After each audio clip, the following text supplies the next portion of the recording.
Sunan Gresik, kelahiran Kasad Iran, meninggal pada 8 April 1419, Kabupaten Gresik. Sunan Gresik atau Said Maulana Malik Ibrahim, sebagian rakyat malah menyebutnya kakek Bantal, adalah pemimpin Wali Songo generasi pertama dalam menyebarkan Islam di tanah Jawa. Ia dimakamkan di desa Gapuro Sukolilo, Gresik. Ia wafat. Kepemimpinan Wali Songo diteruskan oleh penggantinya yaitu Sunan Ampel. Biografi Sunan Ampel. Sunan Ampel atau Raden Rahmat adalah salah satu anggota Wali Songo yang lahir pada tahun 1401 di Campat, Tiongkok. Ia adalah putra dari Sunan Gresik dan Dewi Candrawulan.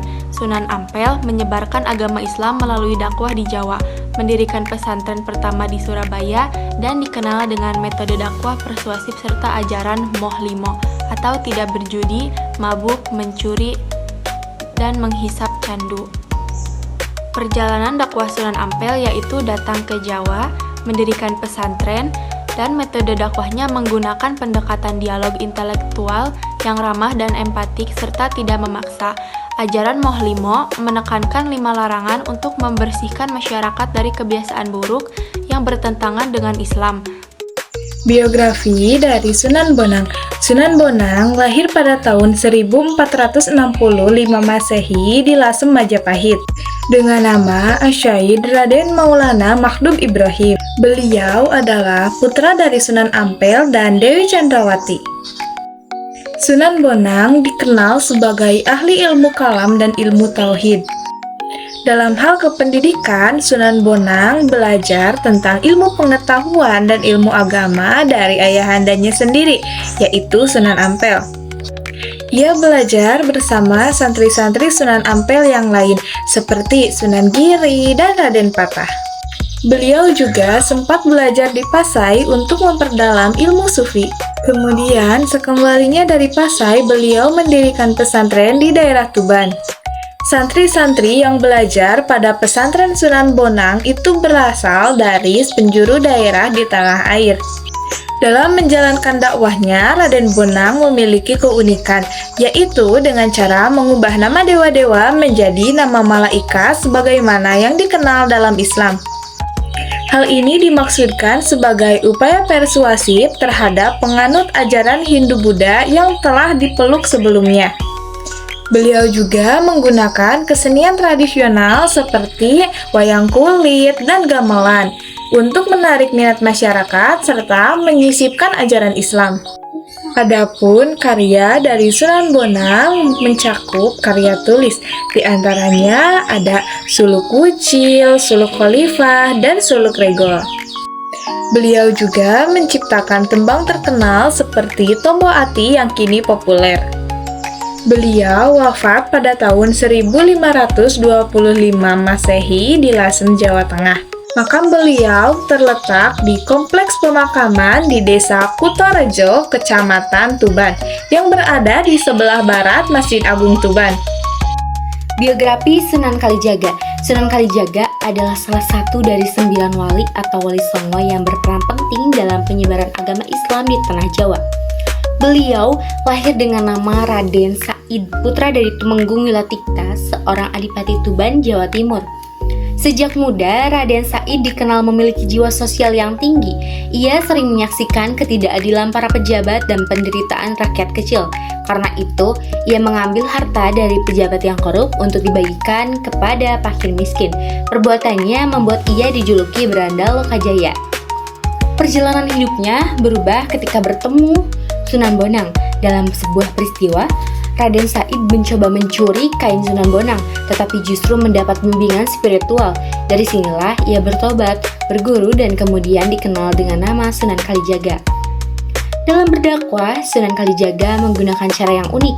Ia tidak langsung menghapus budaya Jawa, melainkan memadukan nilai Islam dengan tradisi lokal melalui wayang kulit, gamelan, seni ukir, tembang, dan tradisi Jawa. Beliau menyisipkan ajaran Islam sehingga mudah diterima masyarakat. Beberapa karya yang dikenal hingga kini antara lain tembang Ilir-Ilir dan Gunung Gundul Pacul yang syarat makna religius. Sunan Kalijaga juga ikut berperan dalam berdirinya Kesultanan Demak, kerajaan Islam pertama di Jawa. Ia dikenal sebagai penasihat spiritual para sultan, termasuk pembangunan Masjid Agung Demak, di mana salah satu tiangnya, Sakatatal, diyakini merupakan hasil karya beliau. Beliau wafat sekitar tahun 1513 Masehi dan dimakamkan di Kadilangu, Demak, Jawa Tengah. Hingga kini, makam Sunan Kalijaga menjadi salah satu tempat ziarah yang ramai dikunjungi umat Islam. Sunan Giri adalah salah satu wali songo lahir tahun 1442 di Blambang, Banyuwangi dan dikenal dengan nama asli Raden Ainul Yakin.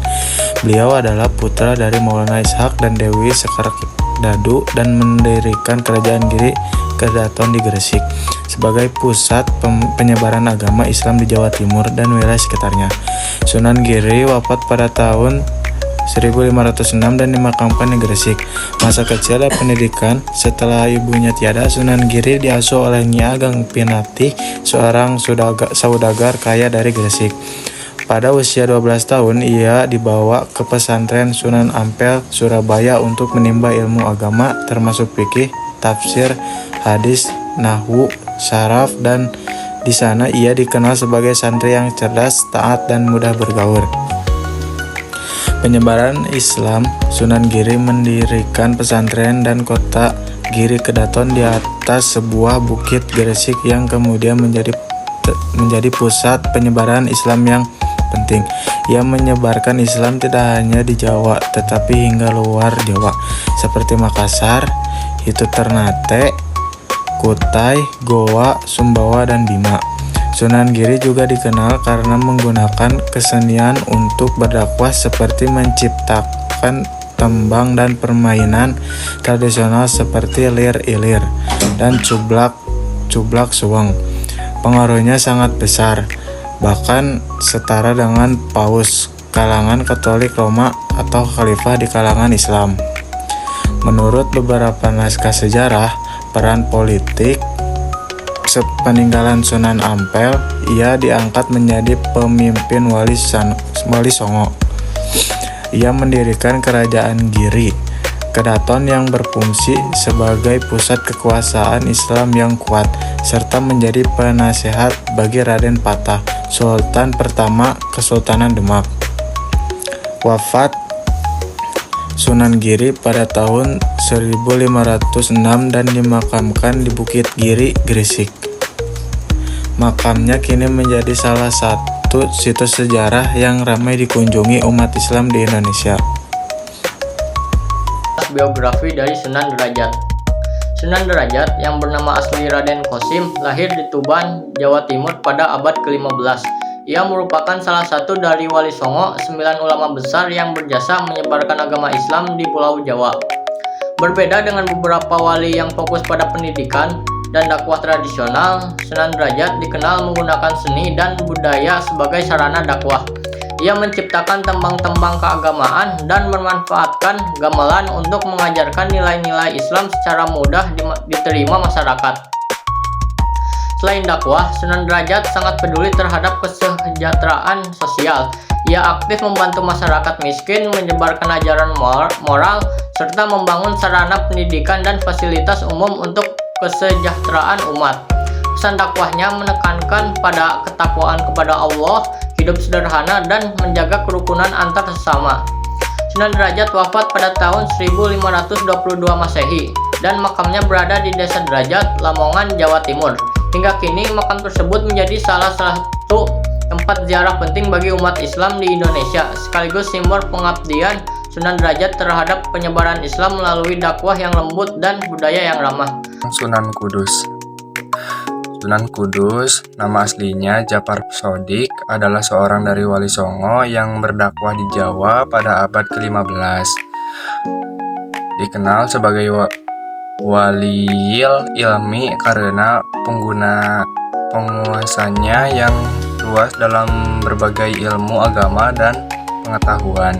Beliau adalah turunan bangsa dan tokoh penting di Kesultanan Demak, bahkan menjadi panglima perang. Strategi dakwahnya yang bijaksana dan toleran terwujud dalam pembangunan masjid Menara Kudus yang mengadopsi arsitektur Hindu-Buddha serta larangan menyembelih sapi untuk menghormati masyarakat Hindu setempat.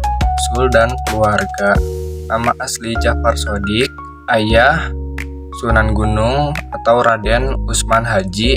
Keluarga, lahir di keluarga bangsawan dan merupakan keturunan dari Rasulullah Shallallahu Alaihi Wasallam melalui jalur Husain bin Ali, cucu Nabi Muhammad Shallallahu Alaihi Wasallam. Pendidikan dan perjalanan spiritual. Sunan Kudus menempuh pendidikan agama Islam di Makkah dan Madinah.